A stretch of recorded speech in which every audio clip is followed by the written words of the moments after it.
देखिए भीड़ सिर्फ बात नहीं है। जब तो मैं पैदल चल रहा था तब तो भीड़ हम लोग नहीं जुटाते थे। उस समय भी भीड़ न होने के बावजूद मैं कह रहा था कि बिहार में 60% से ज़्यादा लोग बदलाव चाहते हैं, अपने बच्चों के लिए शिक्षा रोजगार चाहते हैं, एक नई व्यवस्था चाहते हैं, पलायन बंद हो, ऐसी बात वो चाहते हैं। जहाँ तक आपने कहा दलों की बात, तो मैंने पहले एक्सप्लेन कर दिया कि राजद को यहाँ वोट इसलिए पड़ता है क्योंकि लोग भाजपा को मुसलमान वोट नहीं दे सकता है।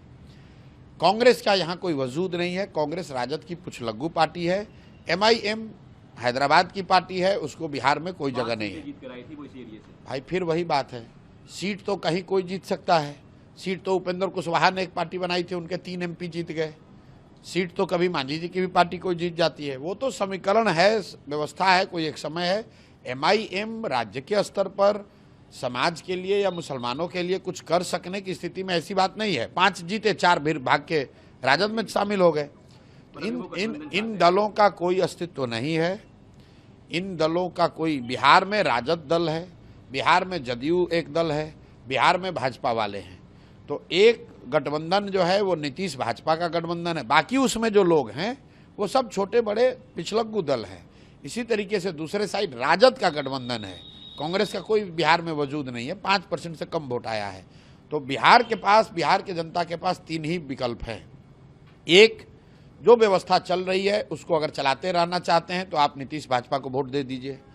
अगर इस व्यवस्था से आप परेशान हैं, इससे हटना चाहते हैं, तो आपके पास 2 रास्ते हैं।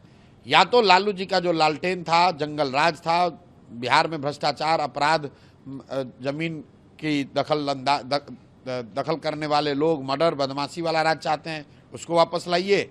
या आपके पास विकल्प है, एक नई व्यवस्था बनी है जो बिहार के 1 करोड़ से ज़्यादा लोगों ने मिलकर एक दल बनाया है, एक ईमानदार और सशक्त प्रयास शुरू हुआ है, आप उसके साथ जुड़िए। गर्मियों की छुट्टी होने वाली थी, मेरे पापा आने वाले थे, तो हम लोग सभी खुश थे। तो मैं बेड पे चढ़ के डांस कर रहे थे, डांस कर रहा था, लेकिन वो पहले ही आ गए। फ्रीज। तो मैं उस समय तो कंटिन्यू नहीं कर सकता था ना, तो फ्रीज फ्रेम टाइप का हो गया। कसम पैदा कर